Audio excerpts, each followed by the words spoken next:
All right, so let's hop into our first official video of The Phase by Michael Raduga. So first of all, we got to start off with the obvious question: what is the phase? What does it mean?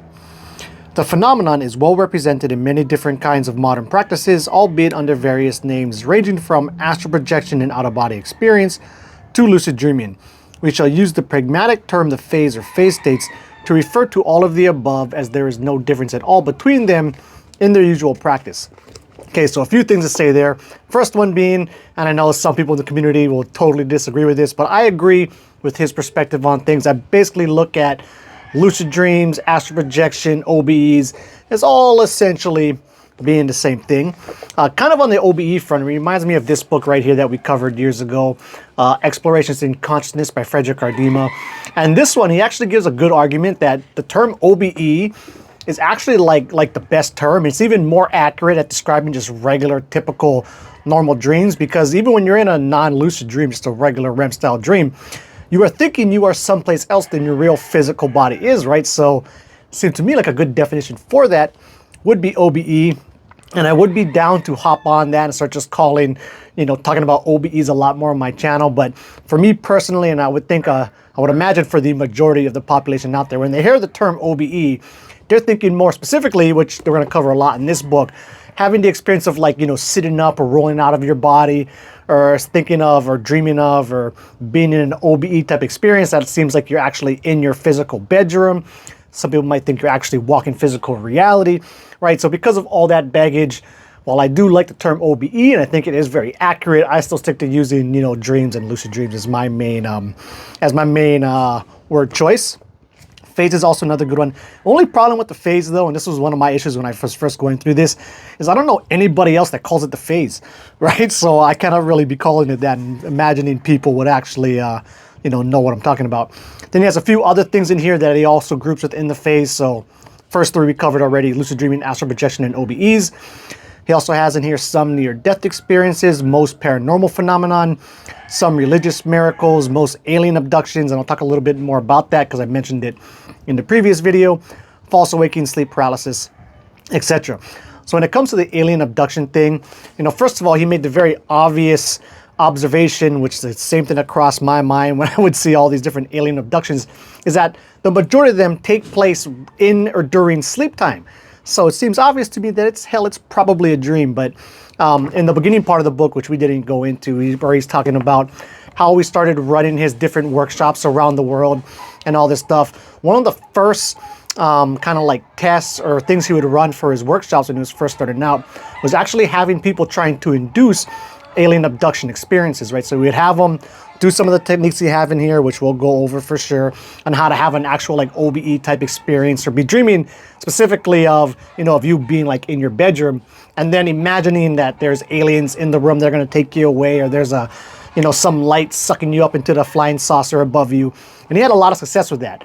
So basically, the conclusion of that whole thing was that, okay, yes, alien abductions are basically just phase state dreams where you're dreaming of being abducted. I do really like the whole alien topic. Don't want to get off on a tangent here. I've said in some of my previous videos, I do find the whole alien topic to be very interesting. I mean, first of all, they have to be out there somewhere, but whether or not they're visiting us here, when they have some of those like the military videos where they have it on radar and multiple sightings and they're seeing this stuff defy the laws of physics and all of that. That stuff is super cool. Don't quite know where I stand on it yet, but I love to, fall down that rabbit hole.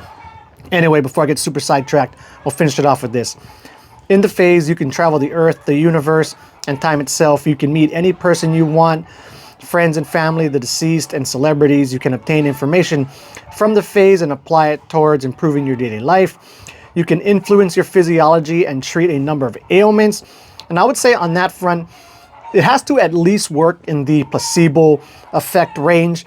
But the placebo effect is nothing really to be scoffed at, right? That's a very solid, proven, powerful scientific fact, right? And so since dreams are such a fertile ground to, in my opinion, really plant some of the most powerful placebos possible by having some really amazing experience in there where you feel like you're healing yourself, that can only help you, right? So I don't think that should be ignored.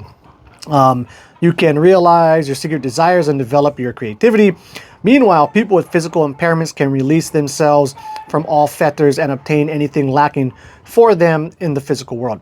And that actually reminds me of a thought that I've had for years, is like, in my opinion, hospitals should be offering some phase-like lucid dreaming type hypnagogic work practices, right? OBE practices, astral projection practices, whatever you want to talk, however you want to label it.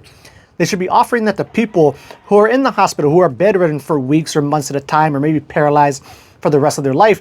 And it could be a very useful practice for them to nothing else pass the time while they're stuck in the hospital for a couple of weeks to a month, or if they're paralyzed for the rest of their life, to really continue having, you know, some really powerful, meaningful experiences to them of when they could move and run and jump and do whatever else.